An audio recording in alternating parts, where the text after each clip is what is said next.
While you're building a future with her in your mind, she's keeping her options open. While you're falling deeper, she's maintaining a backup.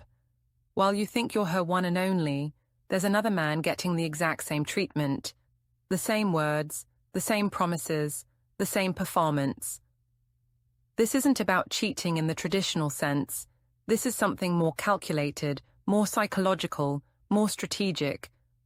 This is about a woman who has mastered the art of keeping two men emotionally invested without either one catching on. She's not sloppy, she's not careless, she's precise, methodical, and terrifyingly good at it.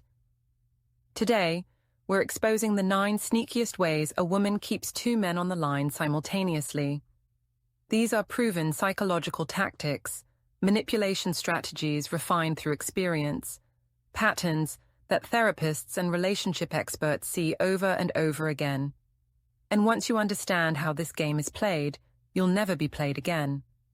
If this content helps you see clearly, hit that like and hype buttons. Subscribe to this channel and turn on notifications.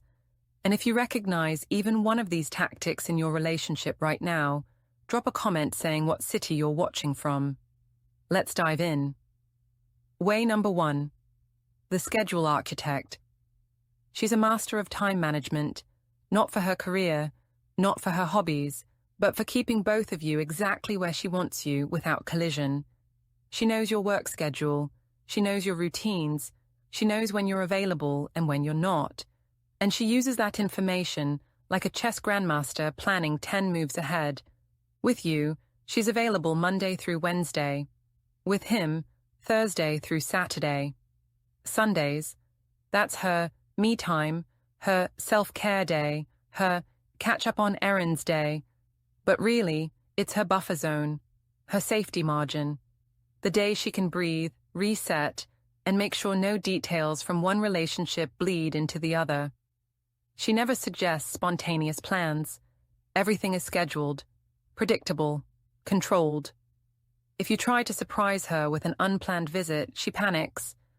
She'll have an excuse ready within seconds. I'm not feeling well. I have family over. I'm running errands and I look terrible. Whatever it takes to protect her system, her phone calendar is a work of art, color-coded, meticulously planned. But you'll never see it.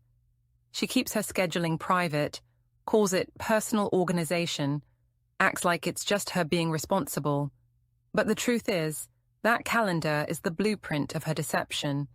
Every date, every time slot, every commitment carefully arranged to ensure you and the other man never intersect. Psychologists call this compartmentalization through temporal control. She's not just managing time, she's managing realities, creating separate worlds that exist in different time zones of her life. And as long as she maintains that structure, neither of you will ever know the other exists. Way number 2, the strategic vagueness. Ask her what she did last night, and she'll never give you a straight answer. Not because she's hiding something obvious, but because specificity creates accountability. Vagueness provides flexibility, so she's mastered the art of saying a lot without saying anything at all. I just hung out with friends. Which friends? Where? Doing what? She won't say. If you push, she'll act confused by your interrogation. Why do you need to know every detail? Don't you trust me? And just like that, she's flipped the script. Now you're the insecure one, the controlling one, the one with trust issues. She talks about her day in broad strokes. Work was busy. I grabbed dinner. I ran some errands. Never names, never locations, never specifics that could be verified or cross-referenced. She keeps her stories generic enough that they could mean anything, while sounding innocent enough that you don't question them. This tactic works because most people communicate through details. When you tell her about your day, you mention names, places, what you ate, who said what. You're specific because you have nothing to hide. But she's trained herself to speak in generalities, to keep her stories loose, to never commit to a narrative that could trap her later. Communication experts call this linguistic evasion. It's a manipulation tactic used by people who need to maintain multiple versions of the truth. She's not lying directly. She's just withholding enough information that the truth never fully emerges. And by staying vague, she stays safe. Safe from exposure. Safe from accountability. Safe from you ever piecing together what's really happening. Way number 3. The phone fortress. Her phone is on lockdown, Face ID only, notifications hidden, always face down, always within arm's reach, always password protected with a code she changes regularly. And if you even glance at it, she tenses up, not obviously, just a subtle shift in energy, a quick move to grab it, a defensive edge to her voice. She'll have explanations ready. I just value my privacy. I have sensitive work stuff on there. I don't like people going through my things. And technically, she's not wrong. Everyone deserves privacy. But there's a difference between healthy boundaries and paranoid protection. And what she has isn't a boundary. It's a fortress. She never leaves her phone unattended. Not in the bathroom. Not while she's cooking. Not when she's sleeping. It's always on her person or within immediate reach. If it buzzes, she checks it instantly. But if you ask who texted, she's dismissive. Just work. Just my mom. Just spam. Never a name. Never a real answer.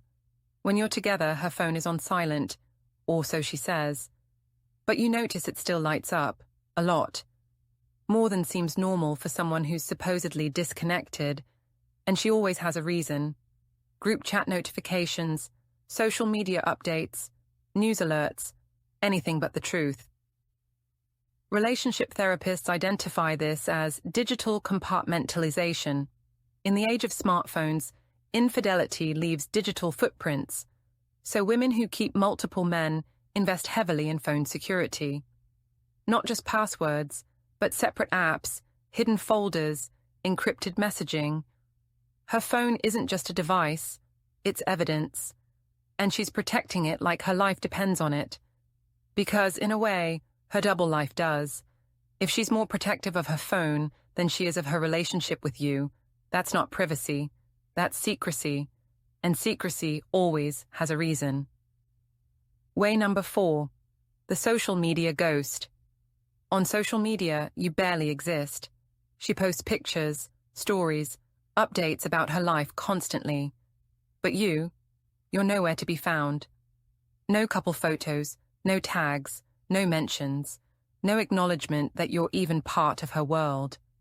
And when you ask about it, she has a library of excuses. I like to keep my relationship private. I don't believe in posting my personal life online. Social media isn't real life anyway. All reasonable statements on the surface. But then you notice something. Her privacy is selective. She posts about everything else. Her friends, her food, her travels, her thoughts. Just not you. Meanwhile, the other man is facing the same invisibility. She's keeping both of you off her digital presence because the moment either one appears, the other will see. Questions will be asked. Timelines will be examined. The carefully constructed narrative will collapse. But she's smart. She doesn't go completely dark. That would raise suspicion. Instead, she posts just enough to seem active and normal. Generic quotes about self-love and growth. Pictures of sunsets and coffee. Group photos where no one can tell who she's actually with. She maintains the appearance of transparency while revealing nothing. Social media has become a modern relationship marker. Couples share their lives online. It's normal, expected. So, when a woman refuses to acknowledge your existence on her platforms, it's not about privacy. It's about plausible deniability. It's about keeping her options visible to others. It's about maintaining the image that she's single, or at least not seriously committed. Digital psychology experts call this strategic online ambiguity. She's managing her public image to support her private deception. And most men don't push back hard enough because they don't want to seem insecure or controlling. So she gets away with it. And the other man never knows you exist. Way number 5. the future mirage. She talks about the future with you. Oh, she talks about it beautifully. The trips you'll take, the house you'll buy, the life you'll build. She paints these vivid pictures of your future together, and it feels so real, so tangible, so certain. But here's the trick. None of it ever has actual dates. None of it ever has concrete plans. It's all someday and eventually, and when the time is right. Ask her when you're going to meet her family, and it's soon. Ask her when you're moving in together, and it's, we need to wait a bit longer. Ask her about taking that trip you've been planning, and suddenly there are complications. Work is busy. Money is tight. Timing isn't perfect. There's always a reason to delay. This is the future mirage. She keeps you emotionally invested by dangling the promise of commitment just far enough ahead that you keep chasing it, but never close enough that you actually reach it.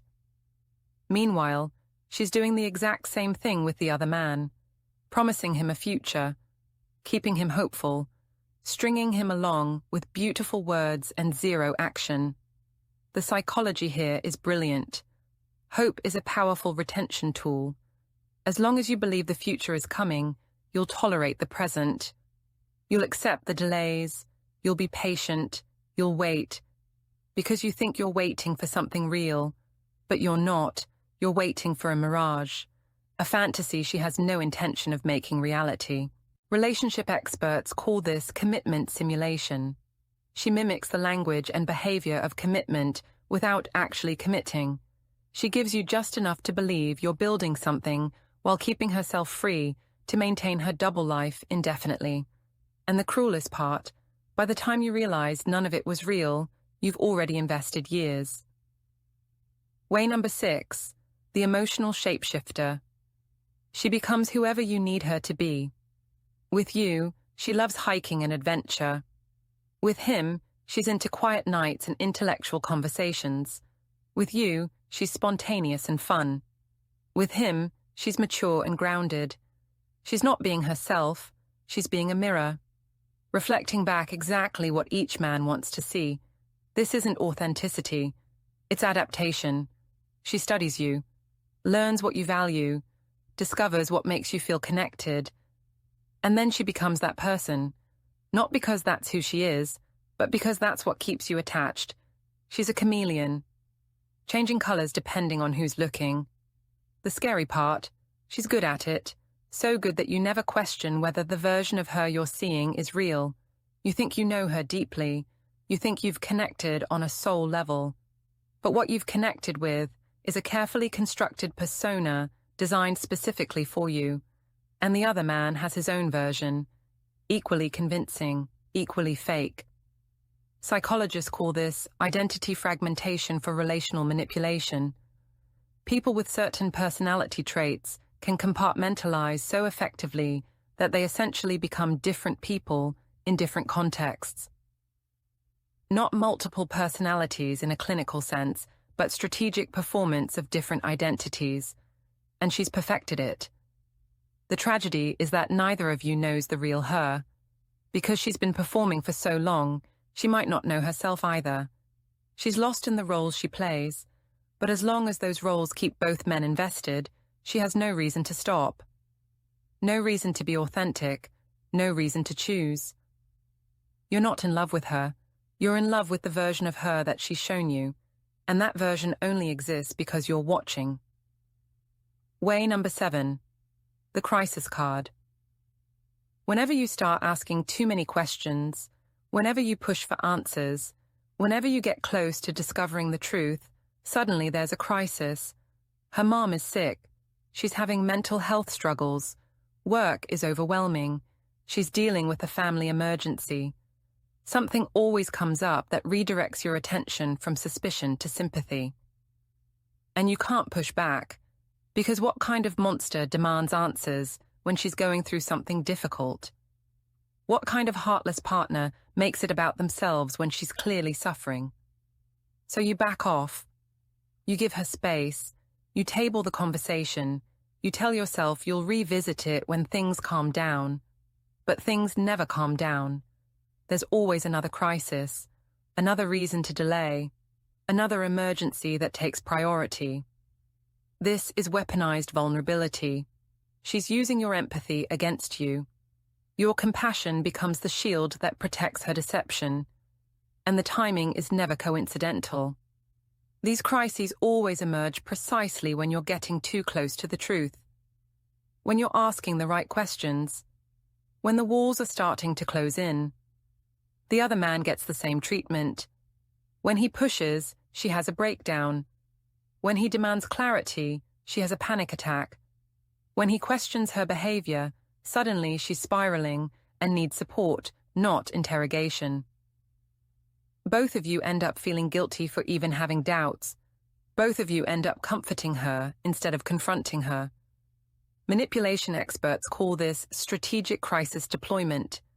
It's a classic diversion tactic. Keep the focus on her suffering, and no one will focus on her lies. Keep both men in caretaker mode, and neither will be in investigator mode. It's cruel, it's calculated, and it works disturbingly well. Way number 8, the friend alibi network. She has friends who cover for her.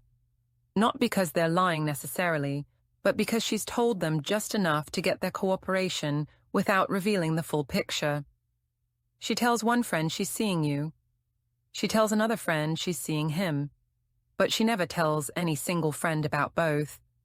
She compartmentalizes her social circle, the same way she compartmentalizes her romantic life. When you ask where she was last night, she says, girls' night. And technically, she's not lying. She was with a female friend. But what she doesn't mention is that the girls' night lasted an hour before she left to see the other man. Her friend isn't lying either. She genuinely believes they had girls' night. She just doesn't know what happened after.